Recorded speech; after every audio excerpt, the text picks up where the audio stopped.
It is Sunday, the 3rd of November, and it is the Sunday Show with Neil de Beer, the president of the United Independent Movement. Welcome, Neil.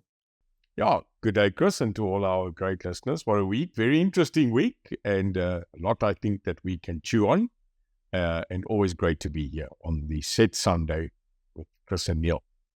May we start with Deputy President Paul Mashatile, who has reaffirmed government's commitment to expropriation of land without compensation. Yeah, Chris, I think clearly a very huge hit back from Paul Mashatile, but not surprising. I am part of the South African citizenry that says that whatever Paul Mashatile says, I always put in front of it dockets. We cannot forget, and we will not forget on this Sunday show, that we are true to the belief that the vice president of this country should be impeached and should be set in front of court. Now, it is not going to go away, and if we have to every month, elke liewe Sondag, put the Paul Mashatile little sticker on the top saying to be charged. So I am sorry as a person that whatever Paul Mashatile tells me, I will always say, but to be charged. Because what happens in this country, Paul, Paul, thinks that we are going to forget about matters if he continuously focuses now on land without compensation, which is a massive strike of him trying to now become relevant because other people who we will talk about this week are now making themselves more relevant than him who is supposed to be the candidate to be the next president. So either charge this man according to what the DA delivered pre-GNU, which are horrific charges of corruption, horrific charges of actually being part of miscellaneous matters that are lying underneath the earth on terrible charges of corruption. But now this man comes and he says, but no, forget about that. That will come. Let's take land without compensation and I will lead that. So I think there needs to be a bit of thinking.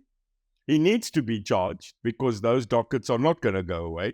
And I think until then, Chris, the real people of this country are not going to take him serious. So we are sitting in a quagmire where we've got people in the GNU who laid those matters in public and who are currently serving under him and saying nothing. So I think it was a little bit of a, I want to be relevant for a while.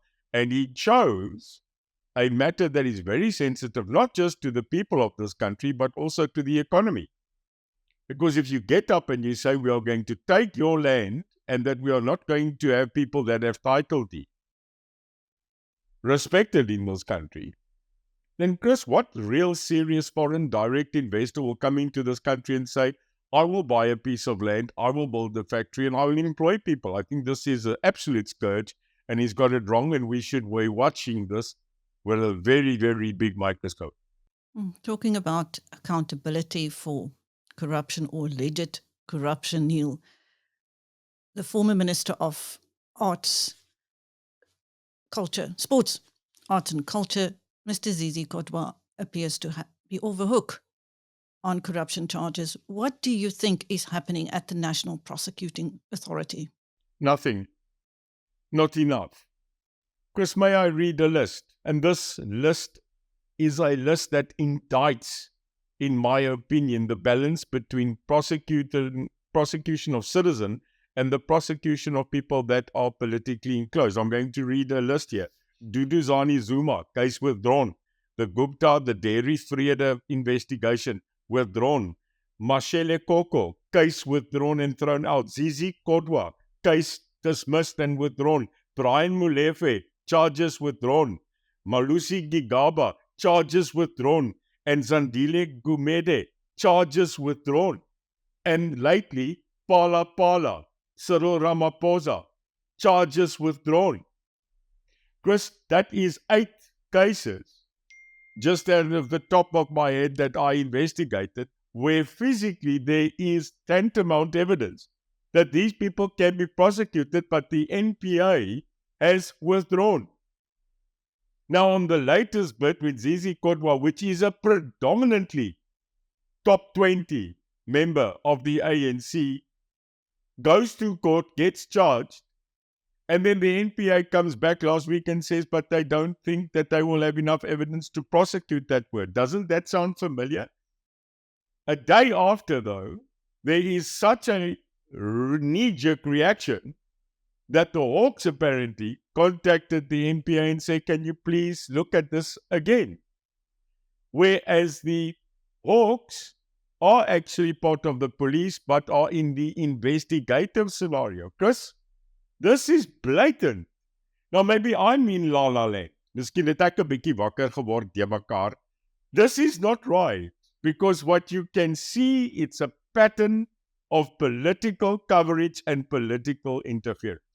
I would love to be a prosecutor that sits down, and I'm not saying all, we have got very, very good prosecutors in this country. But I think when you look at this, I'm sorry, this is starting to become an algorithm that I am not comfortable with in this country, that political people are, in my opinion, being said by a crystal ball.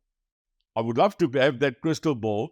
Give me the lotto number 2665779. The bonus ball is 10. That you can say that there's no hell, there's no hope in hell that you're going to be absolutely positive that you can get a criminal account or a conviction against a certain person. This is not the law. So it seems, again, that George Orwell, in his great scenario of Animal Farm, is becoming again infused in our politics, where it says everybody should be equal. Some are just more equal than others, Chris. Neil, do you think it is incompetence on the part of the NPA or political interference? I think it's a matter of three current strides. One, we can never in this country, specifically South Africa, walk away that political pressure, political influence, political genre, and boeties for bikies has not got due process and absolute pressure within the prosecuting system. Number two, we've got to understand, like we spoke the other day, that a lot of the times the people that sit in the prosecuting scenario, that they have to say for the greater good, for the greater good, let us rather than not continue. And thirdly, Chris, let's be also famous maybe to the prosecuting authority. We have a scenario where the Zondo Commission, and I think we did that about 2 months ago, where we sit with a prosecuting authority that needs certain documented evidence from the Department of Justice and from another state organization to take it in and to prosecute. And you will remember the headline saying that they are being stifled and that a lot of those documents are suddenly now weg.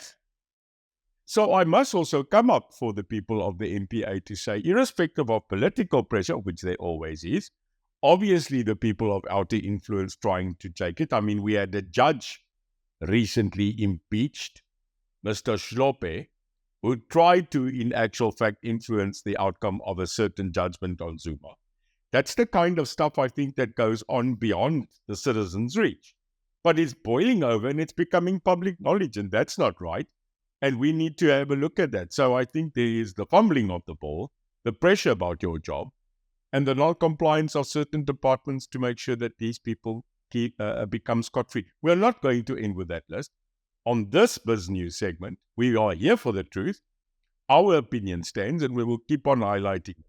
Neil, I know you have followed the war of words between Action SA leader Mr. Herman Mashaba and political economist Phumlani M. Majozi. So I'm going to read to you one of his social media posts that is at the heart of these disagreements. And I'd like your comment on that, because you have worked with Black politicians in this country for over 30 years, first in the African National Congress and later in the Multi-Party Charter. So if anybody's qualified to comment on this statement by Mr. Majozi, it's you. He wrote, Black people account for more than 80% in South Africa, yet there is not a single Black politician who stands for basic traditional values of hard work, personal responsibility, stronger business productivity, stronger families, law and order. Not a single, with an exclamation mark. What do you say? Yeah, Chris, may I say shocking? You know, there's one thing that I as a pet hate, and that is generalization. I absolutely irk when someone uses generalization. And secondly, there's another pet hate I've got, and that is the race card. You know, Chris, it is abundantly clear that we've had a struggle in this country to get to an equilibrium where we did not have to answer on documents what is the pigmentation of the skin and the color of your outside. But when I look, and here I'm going to be a little bit off track, Chris, want ek vat dit persoonlik. I think I take this personally because, as you know, for more than a decade or two, I fought for the liberation of this country, that people like Mr. Majozi of 35 years old and the rest of them can speak publicly in freedom, because 30 years we could not ago.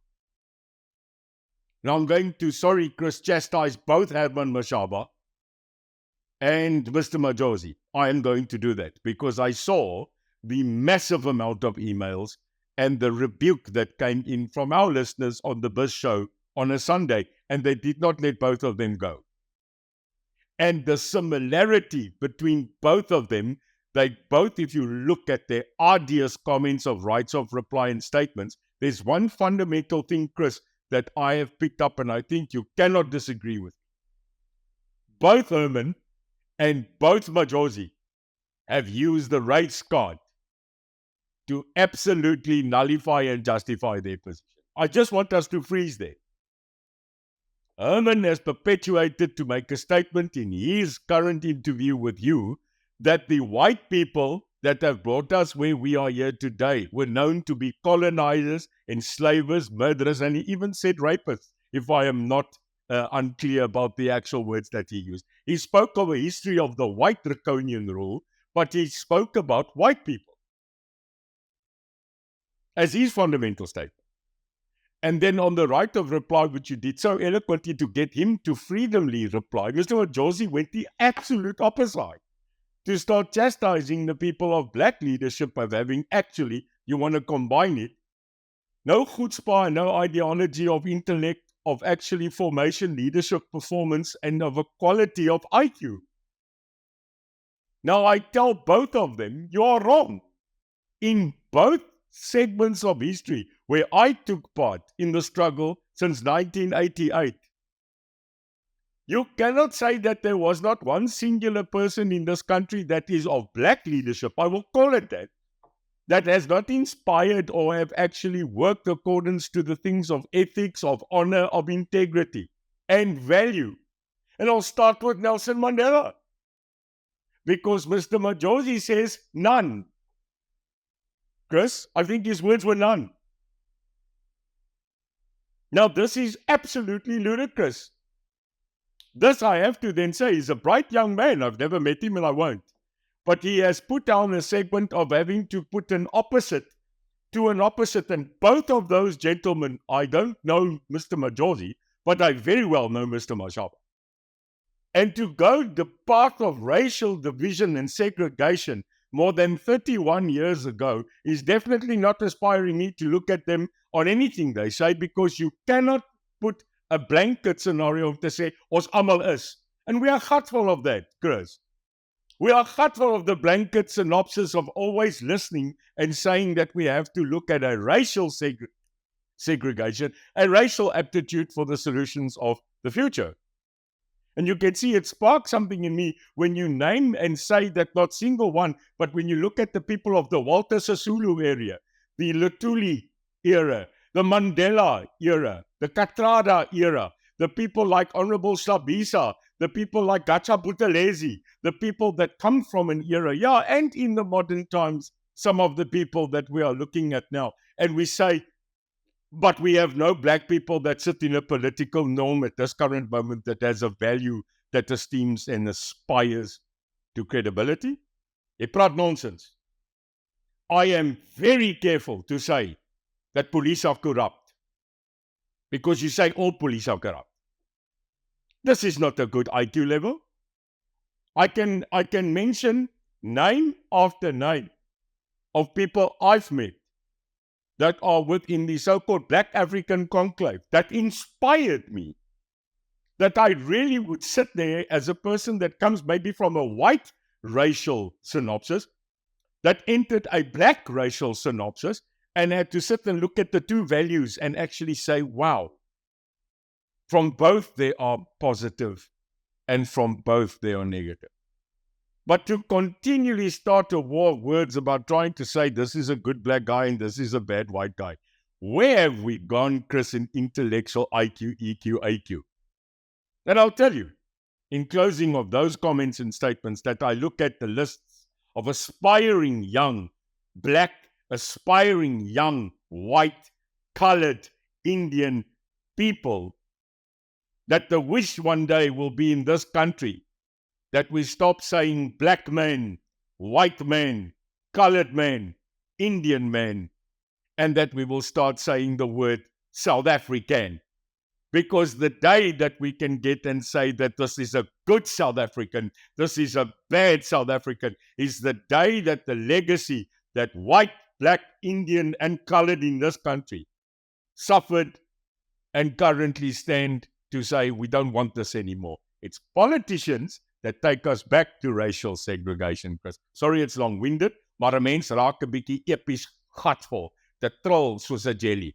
I am absolutely saddened that when you have to do an interview, that the racial segregation of the past, which we mustn't forget, and my saying will always be, we must learn from the past, but we must stop bloody living in it.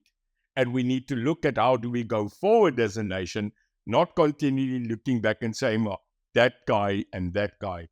Chris, a tongue does not have a bone, but it has the power through its words to break bones. And I think both of those gentlemen need to understand that we seek leadership in unification of a great nation, instead of having a war of words of who's good and who's bad. Daar's hy, dat jy nou my ding gekry. Thank you, Neil. Meanwhile, across the border, we have seen two very different reactions to the elections there. In Botswana, there has been a peaceful transition after the BDP was ousted following 58 years in power. Very dignified. And however, across the border, the violence and unrest have broken out over allegations that Frelimo rigged the election to cling to power. Chris, actually history. I want to take the satellite view of the SADC region, in other words, the southern part of Africa. And I want to tell you, yesterday a person commented and said it's the end of the era in Botswana of a ruling party that governed that country for, I think it's just over 58 years. And that, that is quite a scenario. I said, but do you remember it happened in this country? And he frowned, he said, excuse me. I said, you're not mentioning South Africa. Chris, I think South Africans are in denial, and specifically a few of them like Vukile. The African National Congress, one of the oldest liberation organizations in the world who governed this country for 30 years, lost power. I think we must just quickly use that as a stark reminder. The governing party, the ANC, the liberator of this country, through the form of its struggle, this year was removed from power. They did not get 50+1. So this is shocking. We should not walk away from our own shock to say just the fact that they're in the GNU and that they're still leading by whichever way they are, they lost power. So in South Africa, the liberation movement who governed the country lost power in 2024. In Botswana, the country's leadership of 58 years lost power. They now rumor that it's going to happen in Namibia. That SWAPO, who brought absolutely republication and freedom to Namibia, might also lose. So if you look at the pattern not speaking even about West Africa, Chris, it seems that there is a renewal, a scenario of out with the old and in with the new. And this, I must tell you, I don't mind. But what we've got now is that Botswana has never been a country known for its violence or for its oppression or, in actual fact, for rebellion. There was a period where there was a little bit of to and fro, but there's never been war. There's never been outright civil war. There's been in Mozambique. So if you look at Mozambique as a country, it has not been known for a peaceful country when it comes to politics or when it comes to the stabilization of its citizens. And I think when this elections came through, that was a shock to the system. And obviously, the people that have been at war, that have always been in war, because Mozambique has never not been out of war, Chris. I mean, we've got to admit that if it's not uprisings in the north, then it is the rebellion on the sides of the two parties. It's not been a peaceful country, yet a beautiful country. And today, we sit and we see, and I'm not a person that loves fact by social media, but the pictures and the news that we get out from there is shocking, and it is absolutely not what we want to see on a neighbor side, because they say when Mozambique or Zimbabwe, when they sneeze, we get the cold. So I hope that there will be an intervention. I hope that there will be the calmness of understanding, because I've been there. I've been privileged to travel Mozambique, and what a beautiful country and what a beautiful people. So I think they deserve better, and our prayers go out that they quickly get to their senses and stabilize. Neil, I want to end today's show with something posted by Democratic Alliance Federal Chairperson Helen Zille last night. To anybody I offended this year, work on yourself so that I don't got to do it again in 2025. Shall we say amen to that, Neil? You know, Chris, there's been a lot of scenarios where people say I'm pro Helen or I'm against Helen or I have a negative opinion. No. Helen Zille is Helen Zille. And you will never change Helen. And the fact that she's got access to two thumbs and social media will always be that thing that when you were a young lady, you were looking through the window, you could see the culmination of a lot of presents under the tree. And you were not thinking, are you going to open it or you're going to peek? You were thinking, where do you get masking tape that when you do peek, you can close it that no one sees again? When Helen sneak peeks and opens boxes, there's no masking tape that will put it back together. And at the same time, when she tweets that, I must tell you, I was sitting in my couch, I spilled my coffee and I went, I hear it. And at the same time, a video pops up. I think it's a leaked video, where she actually makes a statement about the GNU discussion. And because I was going to send it to you, but it was 10 past 12 last night, I think if I send it to you, you think there was something that's majorly going on. So I kept it. Helen Zille says, in this video clip, that was leaked, it must be leaked, that one of the biggest fights, and here comes the interesting part that they had in the GNU discussion, was that one of the things that they were not negotiable about, the ANC was not negotiable about, was to keep Dirko. And she says in this video, she didn't get that. That no matter what ministry, the only one they wanted and would fight for was international relations. And then she makes the most startling admittance and accusation in that video, that if I saw it as the ANC or I saw it as a person in opposition, I would absolutely be speechless. We are going to unpack it this week. We are going to delve a little bit on the accusations that she made. And next Sunday, we will reveal the inner of what she says. Because if she's saying what she says, and she's right, But she makes a caveat in the video that she doesn't have the facts and that she might be wrong. I think she's touched something on there that might be not just a little bit of a vein, but an artery. I'm going to leave it there, and we will then unpack the Helen Zille video about the ANC's manipulation, apparently to keep international relationships and international ministries going, because that's where they get most of their stuff. So watch out for next Sunday. We're going to dig a little bit. Thank you. That was Neil de Beer, the president of the United Independent Movement, on the Sunday show. With Biz News, I'm Chris Steyn. Thank you, Neil. Thanks, Chris.